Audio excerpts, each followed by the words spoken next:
আল্লাহ নবী সাল্লাল্লাহু আলাইহি ওয়াসাল্লাম বলেন, তিলকা সালাতুল মুনাফিক। তিনবার বলছে নবীজি কথা। ওই নামাজ মুনাফিকের নামাজ, ওই নামাজ মুনাফিকের নামাজ, ওই নামাজ মুনাফিকের নামাজ। কামা ফানাক্কারা আরবাআন লা ইয়াযকুরুনাল্লাহা ইল্লা কালিলা। যে শুধু দাঁড়াইলো আর 4 রাকাতে 4টা ঠোকর মারলো। এই ছেলে বেটা আনতে ওঠো বেটা, অপদার্থ কোথাকার।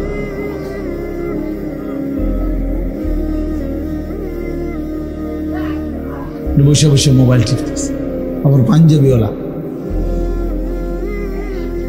তো আল্লাহ নবী সাল্লাল্লাহু আলাইহি ওয়াসাল্লাম বলেন, সে 4 রাকাতে 4টা ঠোকর মারলো।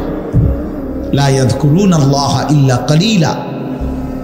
একেবারেই যৎসামান্য আল্লাহর জিকির তাসবিহগুলো ঠিক মতো পড়লো না। নবীজি সাল্লাল্লাহু আলাইহি সাল্লাম বলেন, ওই নামাজ মুনাফিকের নামাজ। এই জন্য তাড়াহুড়ো করে যে নামাজ, এটা মুনাফিকের নামাজ।